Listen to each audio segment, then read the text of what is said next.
अल्लाह के प्यारे नबी हज़रत मोहम्मद अरबी सल्लल्लाहु अलैहि वसल्लम ने इरशाद फरमाया कि जो शख्स मुझ पर एक मरतबा दुरूद पाक पढ़े अल्लाह ताला उस पर 10 रहमतें नाजिल फरमाता है। जो 10 मरतबा दुरूद पाक पढ़े अल्लाह ताला उस पर 100 रहमतें नाजिल फरमाता है। और जो बंदा मुझ पर 100 मरतबा दुरूद पाक पढ़े अल्लाह ताला उसकी दोनों आँखों के दरमियान लिख देता है कि ये बंदा मुनाफ़क़त से और जहन्नम की आग से आज़ाद है। दुरूद शरीफ पढ़ने की बड़ी बरकतें हैं, बड़ी फजीलतें हैं। अहादीस के मुताबिक ये ऐसा प्यारा वजीफ़ा है कि जिसकी बरकत से नेकियां भी मिलती हैं, गुनाह भी माफ़ होते हैं, बंदे के दर्जे भी बुलंद होते हैं, अल्लाह की रहमतें भी नाजिल होती हैं, दुनिया और आखिरत की हाजतें पूरी की जाती हैं। बंदे के दुख दर्द गम तकलीफ़ दूर करने के लिए ये वजीफ़ा काफ़ी है। और इस हदीस पाक के मुताबिक जो भी हमने समाअत की कि बंदा अगर 100 दफ़ा दुरूद शरीफ पढ़े अल्लाह ताला बंदे को जहन्नम से भी आज़ाद कर देता है और मुनाफ़क़त से भी महफूज कर देता है। वजीफ़ा बड़ा आसान और मुख्तसर है, लेकिन हम अपने दुनियावी मशागिल में काम काज में इतना मसरूफ़ होते हैं कि तवज्जो नहीं कर पाते। तो आज नियत कीजिए, इरादा कीजिए कि इंशाअल्लाह अज़्ज़ा वजल हम कोशिश करेंगे कि रोज़ाना कम अज़ कम 100 मरतबा 313 मरतबा दुरूद शरीफ पढ़ें और इसकी बरकत से अपनी दुनिया और आखिरत को संवारें। अल्लाह ताला अमल की तौफीक अता फरमाए। एक बार मिलकर दुरूद शरीफ पढ़ लीजिए। सल्लु अलल हबीब सल्लल्लाहु ताला अला मुहम्मद व अला आलिहि व सहबिहि व बारिक वसल्लम। आज हम सब यहाँ पर मौलाना अहमद रज़ा की वालिदा मोहतरमा के ईसाले सवाब के लिए जमा हैं। अल्लाह ताला इनकी वालिदा मरहूमा की बेहिसाब मग़फ़िरत फरमाए, इनकी क़ब्र व आखिरत की मंजिलों को आसान फरमाए और इनके औलाद को लवाहिकीन को सब्र जमील अता फरमाए। वालिदैन अल्लाह ताला की बहुत बड़ी नेमत है। जब ये वालिदैन बंदे के साथ होते हैं, उसके पास होते हैं, उसकी ज़िंदगी को आसान कर देते हैं, उसकी ज़िंदगी को जन्नत बना देते हैं। लेकिन बंदा इन नेमतों की कदर नहीं कर पाता, इन नेमतों को पहचान नहीं पाता। जब वालिदैन में से कोई एक दुनिया से रुखसत हो जाता है तो बंदे को फिर कदर होती है, फिर अंदाज़ा होता है कि वालिदैन के होने से कितनी रहमतें थीं, कितनी बरकतें थीं और अल्लाह तबारक व तआला की जानिब से हमारे लिए ये कितनी बड़ी नेमत थी। अल्लाह तबारक व तआला ने अपने पाक कलाम कुरान अज़ीम के अंदर वालिदैन की अज़मत को बड़े प्यारे और बड़े शानदार अंदाज में ज़िक्र फरमाया है। इंशाअल्लाह अज़्ज़ा वजल हम कुरान और सुन्नत की यही बातें आज समाअत करेंगे और इस नीयत के साथ सुनेंगे कि अल्लाह ताला हम सब को अपने वालिदैन की कदर अता फरमाए, उनकी खिदमत करने की तौफीक अता फरमाए और जिनके वालिदैन दुनिया से रुखसत हो चुके हैं अल्लाह ताला इस औलाद को अपने माँ बाप के लिए दुआ करते रहने की तौफीक अता फरमाए।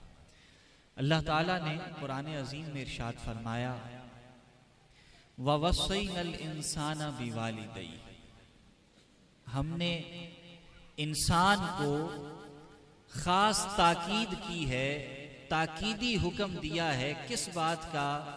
बिवालिदैहि, कि अपने वालिदैन के साथ हुस्न सुलूक करे, वालिदैन के साथ अच्छा सुलूक करे, उनका ख्याल रखे।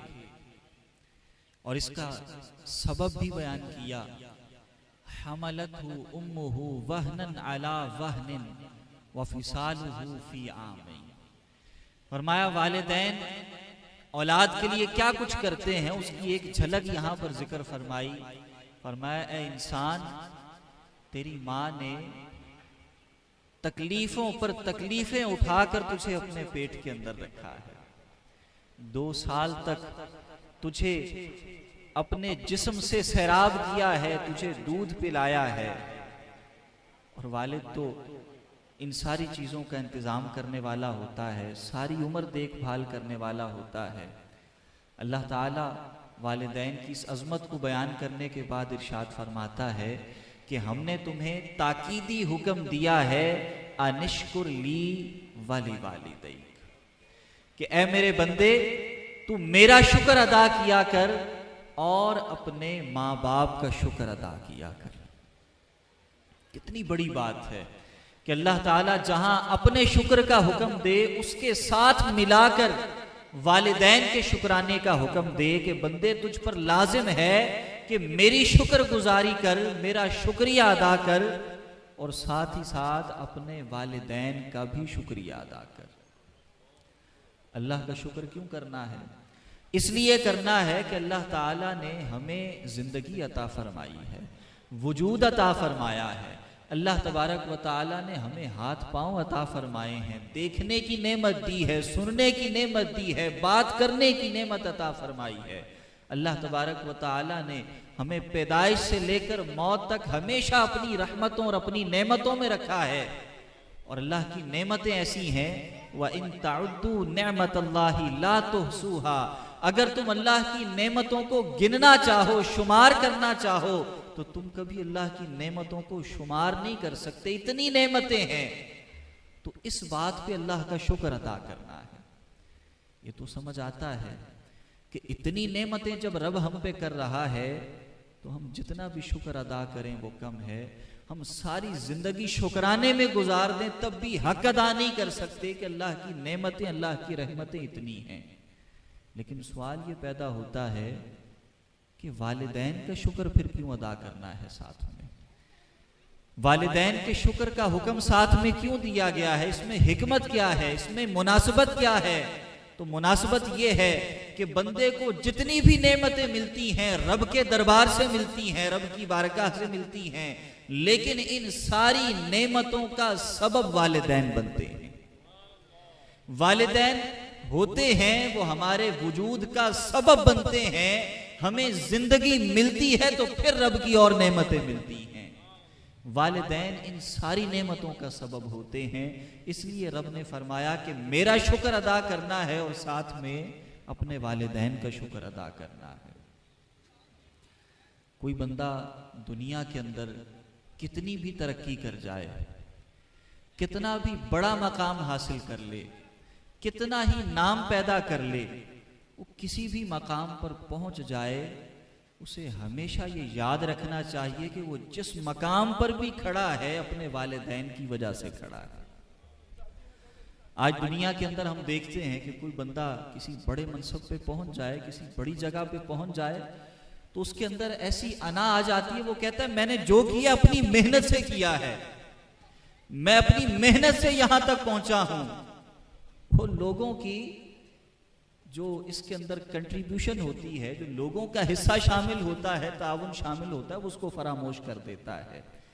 ये बात गलत है। बंदा किसी भी मकाम तक पहुंचे, वो दुनियावी एतबार से हो या दीनी एतबार से हो। दुनियावी एतबार से कोई बड़ा अफसर बन जाए, कोई बड़ा कारोबार सेट कर ले, कोई बड़ा बैंक बैलेंस बना ले, बड़ा आलीशान घर बना ले, बड़ा नाम कमा ले। दीनी एतबार से कोई बंदा हाफिज बन जाए, कोई आलिम बन जाए, कोई मुफ्ती बन जाए, कोई पीरो मुर्शिद बन जाए, कोई किसी मकाम पर फायज हो जाए, अगर वो इस काम के आगाज पे गौर करेगा, इसके मराहिल पे गौर करेगा, तो हाथ पकड़ मदरसे या स्कूल का रास्ता वालिदैन ने दिखाया था। पढ़ने पढ़ाने के सब मामलात वालिदैन ने आसान किए थे। हर तरह के खर्च भी उठाए थे, हर किस्म की मशक्कत भी उठाई थी।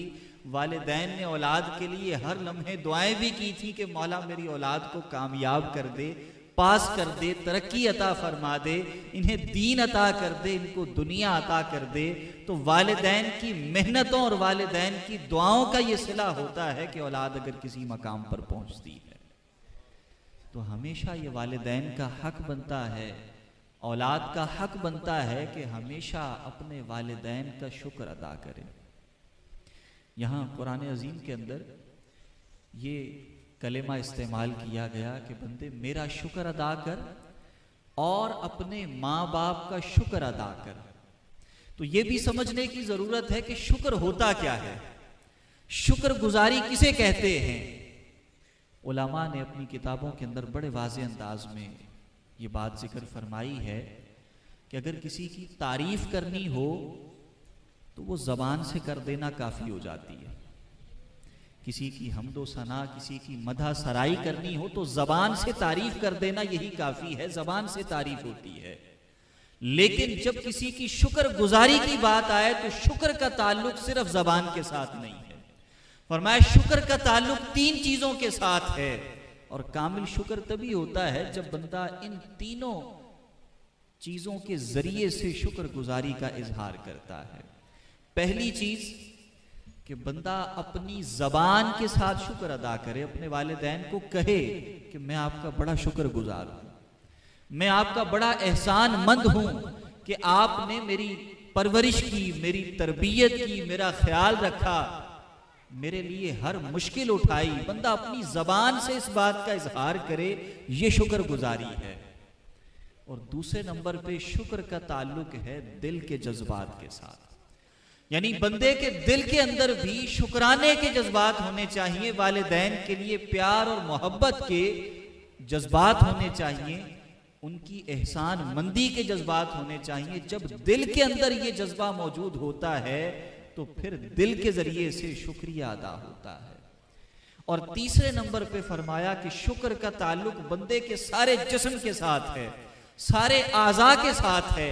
बंदे की बॉडी लैंग्वेज, उसका अंदाज, उसके तौर तरीके, उसका उठना बैठना बताता है कि ये किसी का शुक्रगुजार है या नहीं है।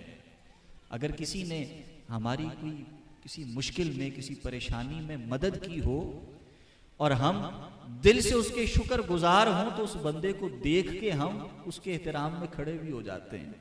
हम अगर वो शख्स कहीं पे नजर आ जाए, हमें मिलने आ जाए, हम उसके लिए पूरी आओ भगत करते हैं, अपनी जगह छोड़ के भी उसको बिठाते हैं कि आप आए यहाँ बैठें, आपके मुझ पे बड़े एहसान हैं, मैं आपकी बड़ी इज्जत करता हूँ, मैं आपका बड़ा एहतराम करता हूँ। हम उस बंदे के लिए आसानियां पैदा करने की कोशिश करते हैं कि चलो इसने मुझ पर एहसान किया है।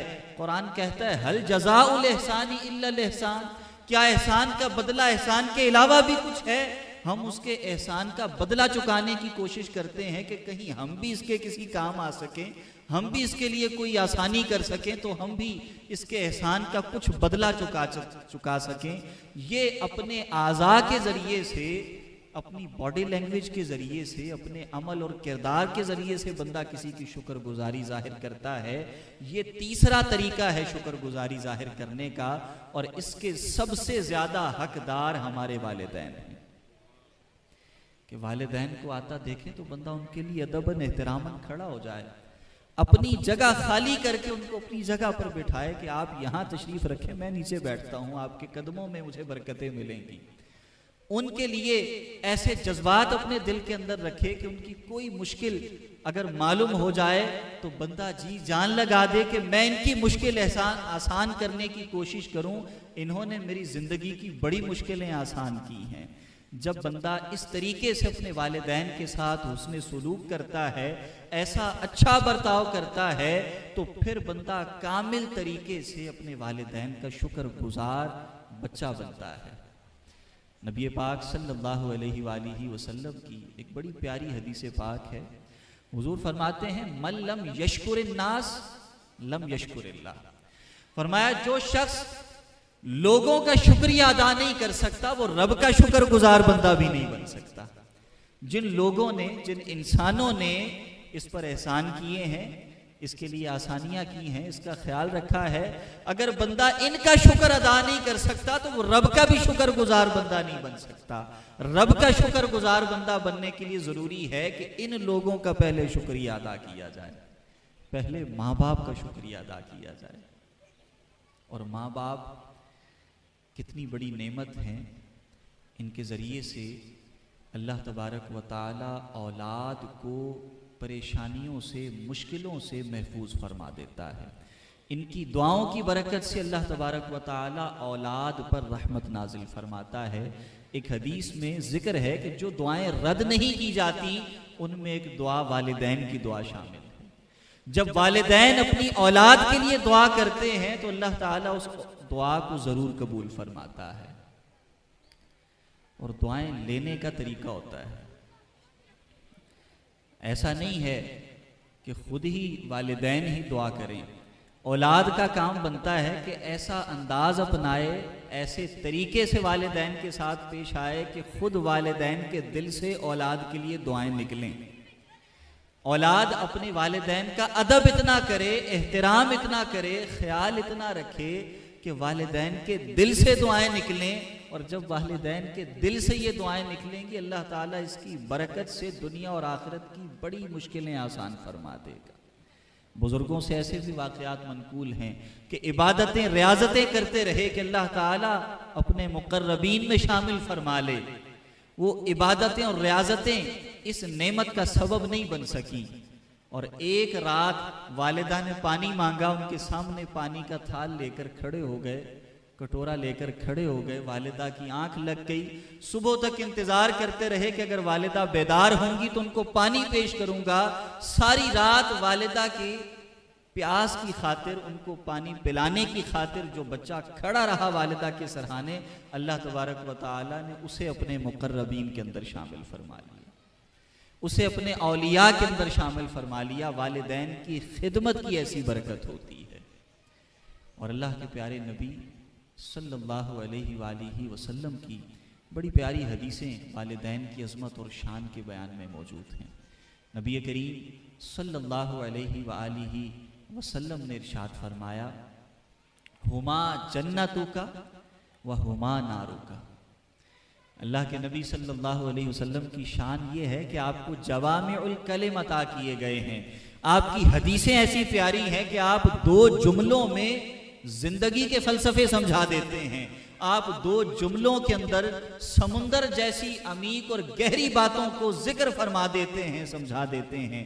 ये नबी पाक अलैहिस्सलाम की मुबारक हदीसों की शान है। ऐसी ही ये भी एक प्यारी हदीस है। हुजूर ने फरमाया, हुमा जन्नतुका व हुमा नारुका।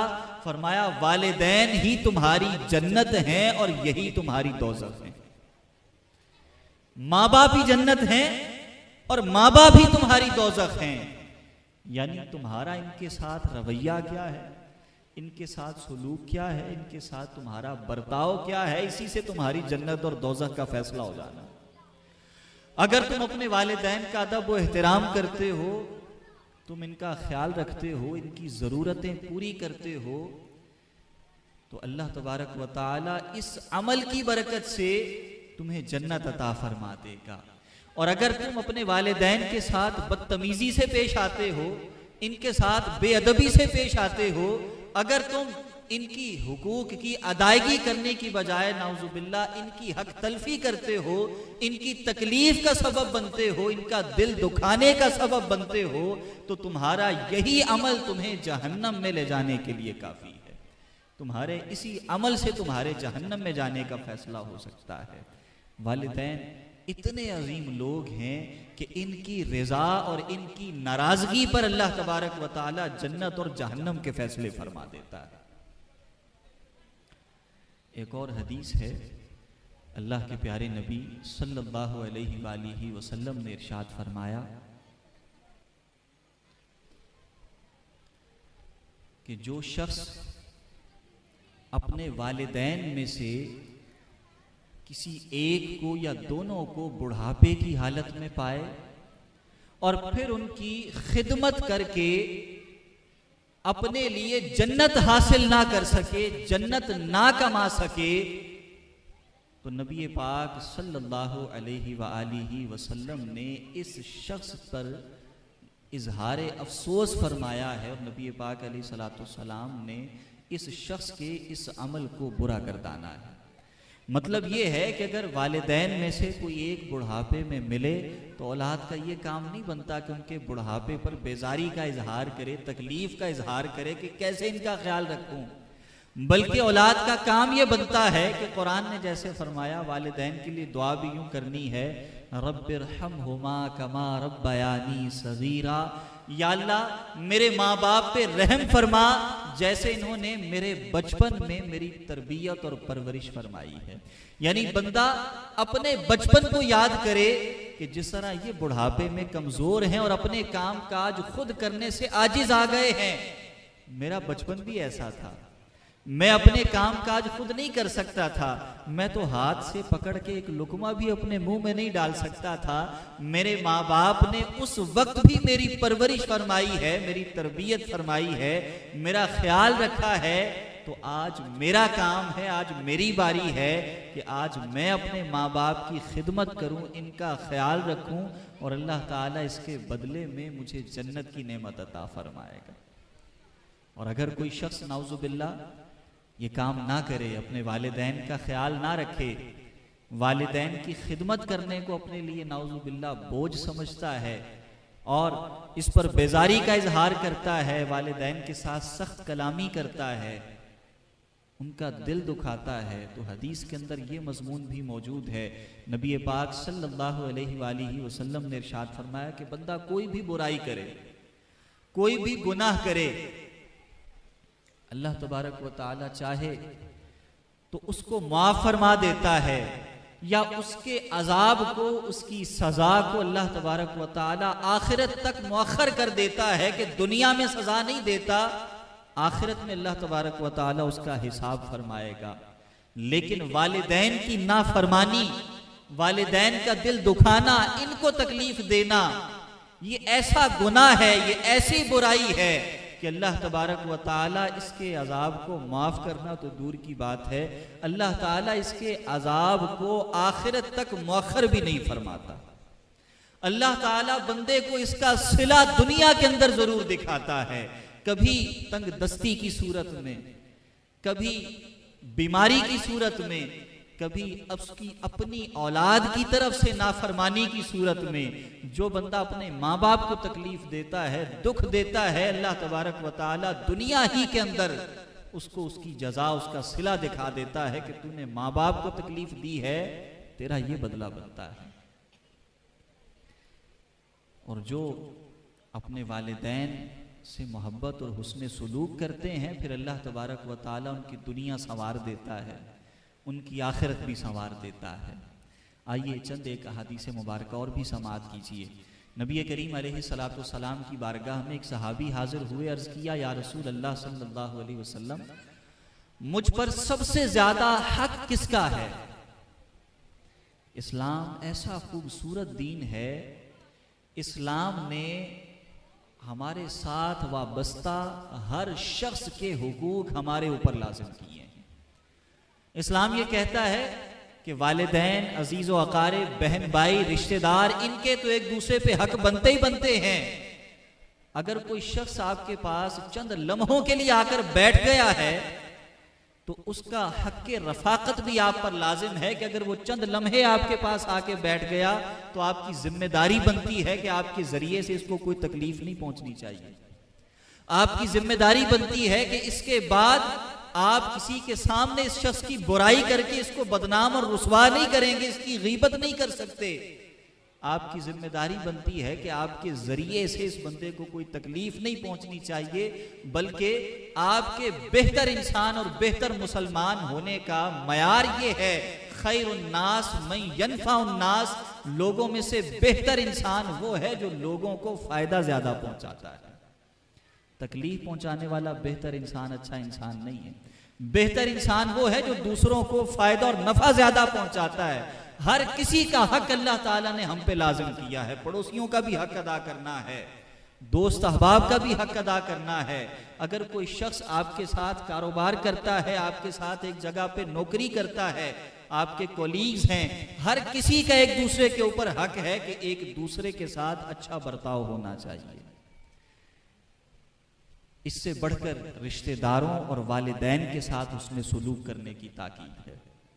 नबी करीम सल्लल्लाहु अलैहि वसल्लम की यह हदीस तय्यबा सही बुखारी के अंदर मौजूद है। हुजूर ने फरमाया, मन काना युमिनु बिल्लाहि वल यौमिल आखिर फलयसिलिर रहम। फरमाया, जो बंदा अल्लाह पे ईमान रखता है और आखिरत पे ईमान रखता है, उसे चाहिए कि अपने रिश्तेदारों के साथ सिला रहमी किया करे, अपने रिश्तेदारों के साथ ताल्लुक जोड़ के रखे, ताल्लुक निभाए, उनके साथ अच्छा बर्ताव करे।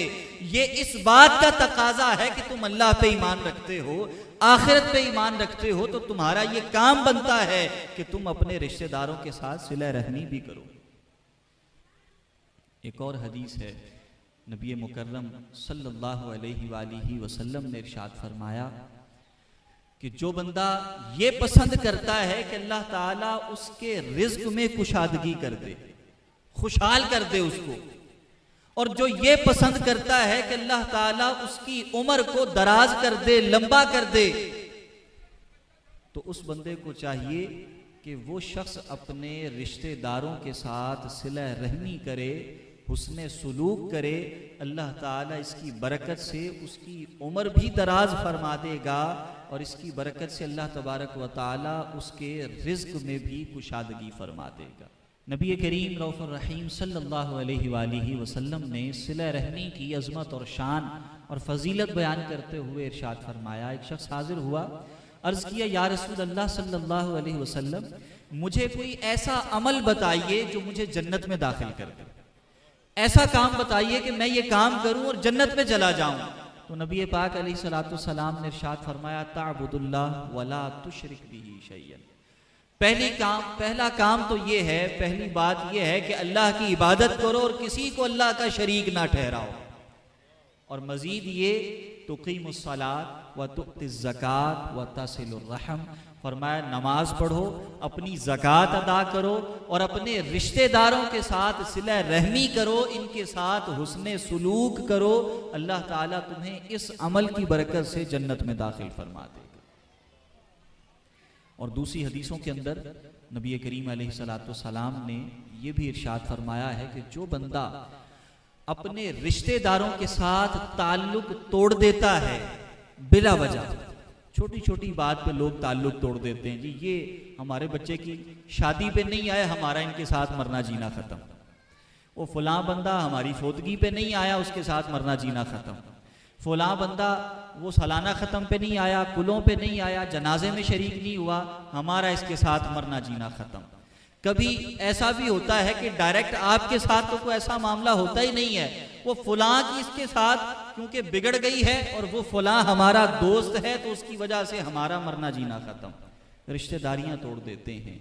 नबी करीम सल्लल्लाहु अलैहि वसल्लम ने इरशाद फरमाया, जो शख्स अपने रिश्तेदारों के साथ बिला वजह शरई रिश्तेदारी तोड़ देता है, या जो शख्स अपने माँ बाप की नाफरमानी करता है, इन दोनों के लिए फरमाया कि ऐसा बंदा जन्नत में दाखिल नहीं होगा। और एक हदीस में यह भी है, फरमाया कि ऐसे लोग जो क़त्अ ताल्लुकी करने वाले हैं, जन्नत में दाखिल होना तो दूर की बात है, फरमाया ऐसे बंदे को जन्नत की खुशबू सूंघना भी नसीब नहीं होगी।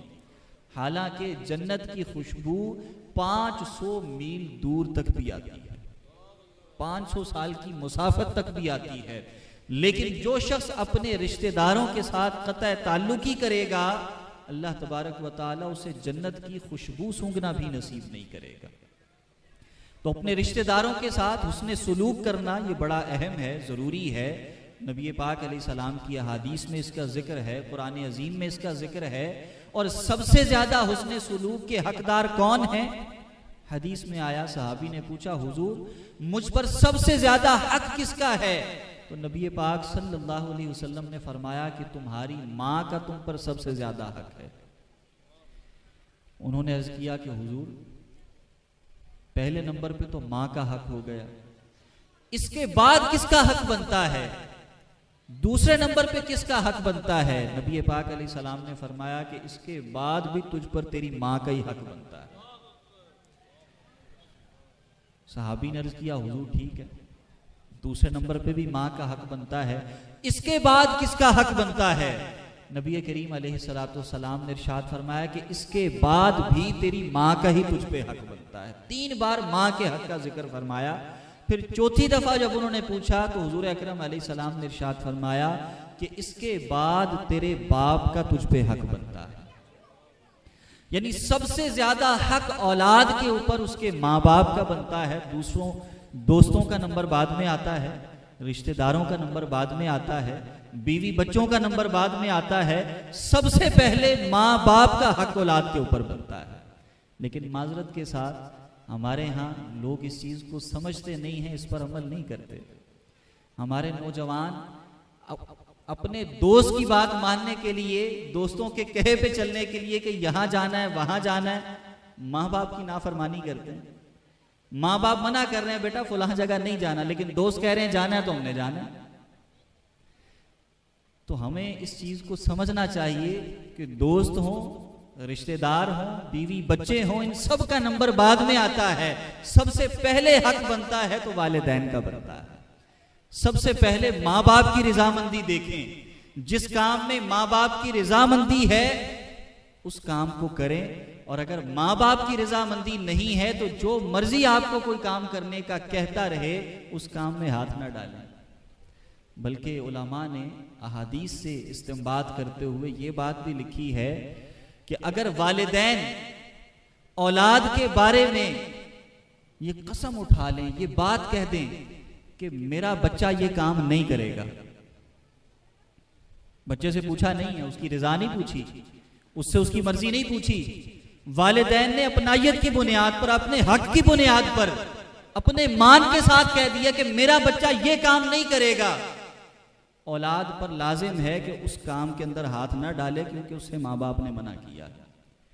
यहां तक लिखा है कि अगर वालिदैन फौत हो जाएं, दुनिया से चले जाएं, औलाद फिर भी उनकी कही हुई बात का पास रखे। ये ना सोचे कि अब तो माँ बाप फौत हो गए हैं, अब मैं काम कर लूंगा तो अब तो उनको कहीं शर्मिंदगी नहीं होगी। नहीं, अगर माँ बाप ये जबान करके गए हैं कि मेरा बच्चा ये काम नहीं करेगा, तो उनके जाने के बाद भी औलाद की जिम्मेदारी है कि माँ बाप की जबान को पूरा करे।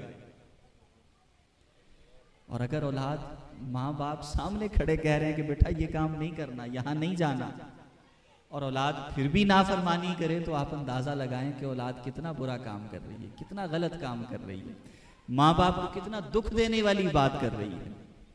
अल्लाह ताला हम सबको अपनी इस्लाह करने की तौफीक अता फरमाए, वालिदैन से हुस्न सुलूक की तौफीक अता फरमाए। और यहाँ जहाँ वालिदा का 3 दफ़ा हक जिक्र किया, वालिद का 1 दफ़ा जिक्र किया, उलमा ने फरमाया कि हुकूक 2 तरह के हैं। एक है खिदमत करना, इस हक के अंदर माँ का हक औलाद पर बाप से ज्यादा है। माँ औलाद की जानिब से खिदमत की ज्यादा मुस्तहिक है, औलाद का काम बनता है कि माँ की खिदमत ज्यादा करे।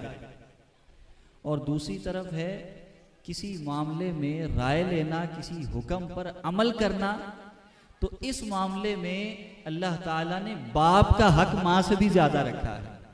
अगर कोई बात मानने या ना मानने का मौका आ जाए, कोई ऐसी नौबत आ जाए कि माँ कुछ कहती है, बाप कुछ कहता है, तो औलाद का हक बनता है कि बाप की बात सुने। कि जहाँ माँ के पांव तले जन्नत है, तो हदीस में ये बात भी जिक्र हुई है, नबी पाक अलैहिस्सलाम ने इरशाद फरमाया कि तुम्हारा बाप जन्नत का बीच वाला दरवाजा है। तुम्हारा बाप जन्नत का बीच वाला दरवाजा है, दरमियान वाला दरवाजा है। इसमें एक नुक्ता भी है, जन्नत के किसी भी दरवाजे से आप जन्नत में जा सकते हैं, लेकिन जो दरमियान वाला रास्ता होता है ना, वो हमेशा जल्दी पहुंचने वाला और आसान रास्ता होता है। एक रास्ता है घूम के जाना है, लंबा पड़ेगा, एक रास्ता है बीच में आता है, ये छोटा पड़ेगा। फरमाया तुम्हारा बाप ये जन्नत का बीच वाला दरवाजा है, दरमियान वाला दरवाजा है। एक हदीस पाक में ये भी कलिमात हैं, नबी करीम सल्लल्लाहु अलैहि वसल्लम ने इरशाद फरमाया कि तुम्हारे बाप की रजामंदी में तुम्हारे रब की रजा है, और तुम्हारे बाप की नाराजगी में तुम्हारे रब की नाराजगी है।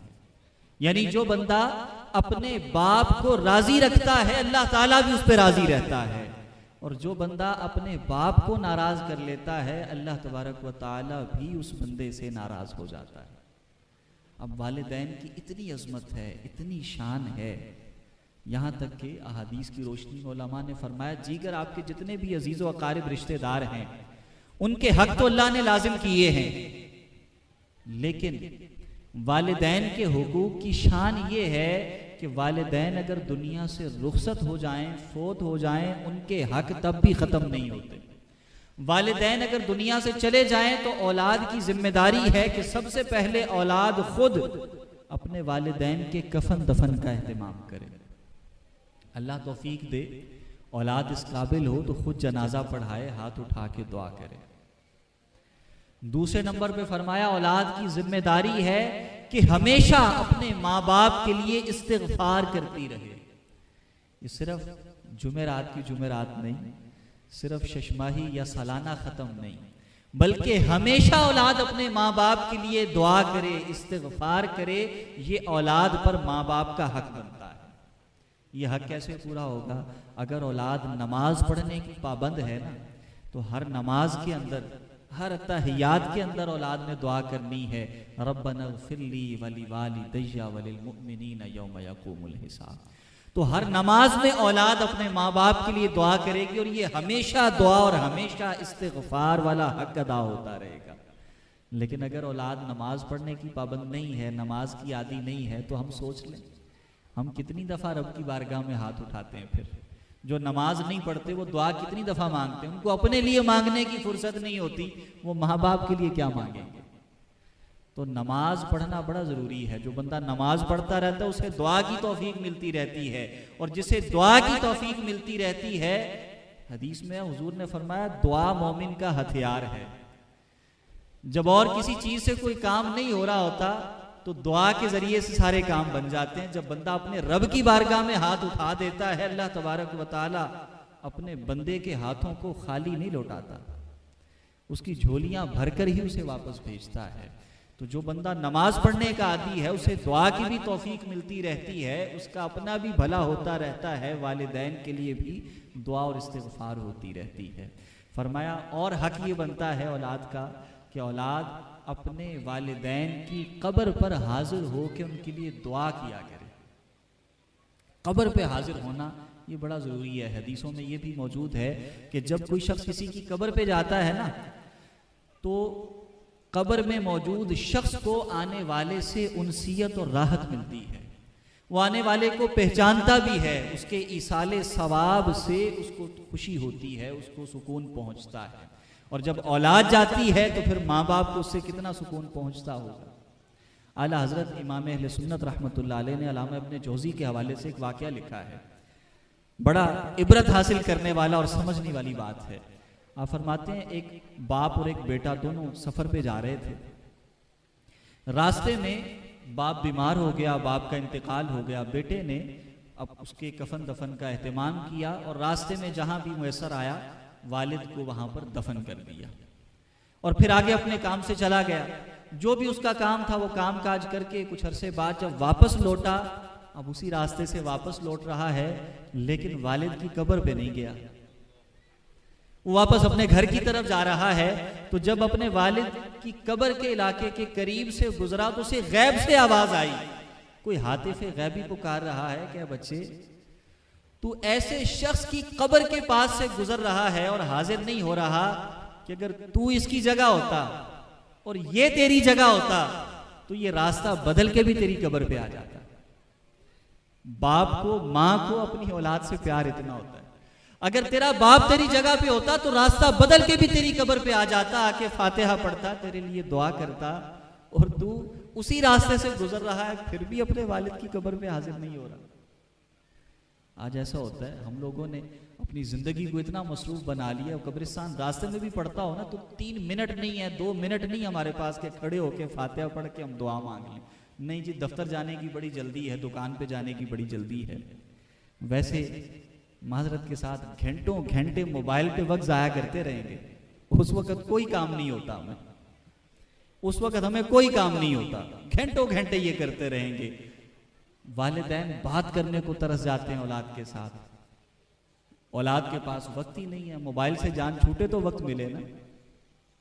यह मोबाइल तो आया था, ये तो इजाद हुआ था कि जो लोग दूर हैं ना उनसे भी राबता हो सके, फोन कर लेंगे, ऑडियो कॉल वीडियो कॉल हो जाएगी, उनसे भी राबता हो जाएगा।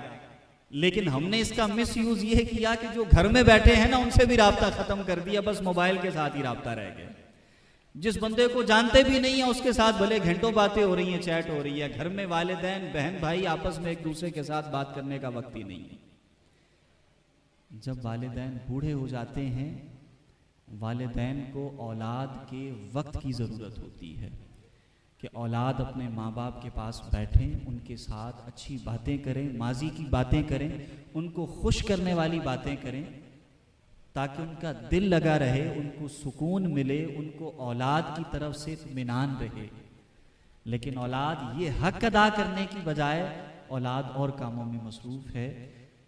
आज इस नेमत की कदर कर लीजिए, कल वालिदैन की आंखें बंद हो गई तो फिर बड़ी याद आएगी, फिर बंदा बड़ा पछताता है, फिर बंदा वालिदैन से मिलना चाहता है तो मिल नहीं पाता, फिर बंदा आज तो एक कमरे में आप बैठे हैं, साथ वाले कमरे में वालिद बैठा है, साथ वाले कमरे में वालिदा बैठी है, आप जाके मिल सकते हैं, बात कर सकते हैं, दुआएं ले सकते हैं। जब वालिदैन की आंखें बंद हो जाती हैं, फिर घंटों का सफ़र करके कब्रिस्तान जाना पड़ता है और बगैर मुलाकात के वापस आना पड़ता है, फिर बगैर देखे, बगैर ज़ियारत किए वापस आना पड़ता है, फिर सिर्फ फातिहा पढ़ के दुआ करके दिल को तसल्ली देनी होती है कि या अल्लाह इनकी बख्शिश फरमा दे, या अल्लाह इनकी आखिरत की मनाजिल आसान फरमा दे। तो जिनके वालिदैन ज़िंदा हैं, मेरी इन सब नौजवान भाइयों से गुजारिश है कि अपने वालिदैन की कदर करें, उनका ख्याल रखें, और इनकी कदर करके, इनका ख्याल रख के अपनी दुनिया भी बेहतर कर लें, अपनी आखिरत भी बेहतर कर लें। और अगर इस नेमत की कदर नहीं करेंगे तो अपनी दुनिया के अंदर भी इसकी बुरी जज़ा और सज़ा के लिए अपने आप को तैयार रखें, और आखिरत के अंदर भी ऐसे ही मामलात होने वाले हैं। आज हम अहमद रज़ा भाई की वालदा के इसाले सवाब के लिए जमा हैं, तो आज इस इसाले सवाब का पैगाम, आज ये नेकी की दावत आप सबके लिए मेरी यही है कि जिन हज़रात के वालिदैन ज़िंदा हैं, अपने वालिदैन को वक्त दें, उनसे प्यार करें, उनकी ज़रूरतें, उनकी ख्वाहिशें पूरी करने की कोशिश करें, उनसे दुआएं लें, उनकी दुआओं की बरकत से अल्लाह तबारक व तआला बड़ी खुशियाँ अता फरमाएगा। और जिनके वालिदैन इस दुनिया से रुखसत हो चुके हैं, वो अपने वालिदैन के लिए हमेशा दुआ और इस्तिग़फ़ार करें, ईसाले सवाब करें। ज़रूरी नहीं होता कि आप लोगों को इकट्ठा करेंगे, देगें पकाएंगे, महफिल करेंगे तभी ईसाले सवाब होगा, ऐसा कुछ ज़रूरी नहीं है। आप रोज़ाना घर पे बैठ के कुरान पाक खोलें, आप एक सिपारा पढ़ें और हाथ उठा के अपनी माँ के लिए, बाप के लिए दुआ कर दें कि या अल्लाह मैंने जो पढ़ा इसका सवाब मेरी माँ को, मेरे बाप को पहुँचा दे, ये भी ईसाले सवाब है। और हदीस में है, नबी पाक अलैहिस्सलाम इरशाद फरमाते हैं कि जो औलाद अपने माँ बाप के लिए दुआ करे, इस्तिग़फ़ार करे, उनके लिए नमाज पढ़े, रोज़ा रखे इसाले सवाब के लिए, फरमाया कि अल्लाह तबारक व तआला इस बंदे को अपने यहाँ नेकोकार लिख देता है। अल्लाह ताला अपने यहाँ लिख देता है कि ये बंदा नेकोकार है, अपने माँ बाप के साथ उसने सुलूक करने वाला है, उनके लिए दुआ, इस्तिग़फ़ार और इसाले सवाब करने वाला है। तो इन्हीं कलिमात के साथ हम अपनी गुफ्तगू ख़त्म करते हैं। अल्लाह ताला हम सबको इस बात की तौफ़ीक़ अता फ़रमाए कि हम अपने वालिदैन की कदर करें, उनका अदब एहतराम करें, उनके लिए दुआएं करें, और दीगर जो रिश्तेदार हैं, बहन भाई हैं, अज़ीज़ व अक़ारिब हैं, उनके साथ सिला रहमी करें, उनके साथ हुस्न सुलूक करें। आखिर में एक हदीस मुझे याद आ गई और आज के मुआशरे की ये ज़रूरत है। नबी करीम सल्लल्लाहु अलैहि वसल्लम ने इरशाद फरमाया कि अपने रिश्तेदारों के साथ सिला रहमी करो, हुस्न सुलूक करो, क्योंकि इसके ज़रिए से अल्लाह तबारक व तआला शहरों को आबाद रखता है और उम्रों को दराज करता है। आज ये जो महंगाई का इफरीत, महंगाई का जो जिन काबू नहीं आ रहा और हर बंदा परेशान है, कोई बिजली के बिलों की वजह से, कोई किसी वजह से, कोई किसी मामले की वजह से, ये ऐसे हालात के अंदर एक मुसलमान का काम ये बनता है कि अपने इर्द गिर्द गौर करे। अगर अल्लाह ने तौफीक दी है, अगर अल्लाह तबारक व तआला ने दौलत और सरवत से नवाजा है, तो हमारा ये हक बनता है कि हम देखें हमारे रिश्तेदारों में कौन परेशान हाल है, बग़ैर उसको शर्मिंदा किए, बग़ैर उसको उसकी इज्जत नफ्स को मजरूह किए उसकी मदद करें। अपने हमसायों में, अपने पड़ोसियों में देखें कि अगर कोई गरीब है, मुस्तहिक है, परेशान है, तो उसकी मदद करें। कोई मुसलमान नज़र आए और अल्लाह ने हमें अगर तौफीक दी है, तो हमारे लिए इससे बढ़कर कोई नेमत नहीं है कि हमारे ज़रिए से अल्लाह तबारक व तआला किसी की मुश्किल दूर फरमा दे, एक हदीस में है कि जब तक बंदा अपने मुसलमान भाइयों के कामों में लगा रहता है, उनकी मुश्किलें दूर करने में लगा रहता है, अल्लाह ताला उस बंदे के कामों में लगा रहता है, अल्लाह ताला उस बंदे की मुश्किलें दूर फरमाता रहता है। तो फरमाया कि अपने रिश्तेदारों के साथ सिला रहमी करो, इसके ज़रिए से शहर आबाद रहते हैं और उम्रें दराज होती हैं। अगर हम चाहते हैं हमारी उम्र दराज हो, अगर हम चाहते हैं हमारे घर आबाद रहें, ख़ानदान आबाद रहें, तो फिर इसका तरीका ये है कि एक दूसरे के अच्छे बुरे में काम आने लग जाएं, एक दूसरे के दुख सुख में काम आने लग जाएं, एक दूसरे की मुश्किल में एक दूसरे की मदद करना, ये अपना शिआर बना लें, अपना अंदाज बना लें। अल्लाह ताला इसकी बरकत से हमारी मुश्किलें भी दूर फरमाएगा और इंशाअल्लाह अज़्ज़ व जल इसके ज़रिए से पूरे मुआशरे के अंदर बरकतें पैदा होंगी। अल्लाह ताला हमें इन बातों पर अमल की तौफीक अता फरमाए। आमीन बिजाहिन नबील अमीन सल्लल्लाहु अलैहि वसल्लम।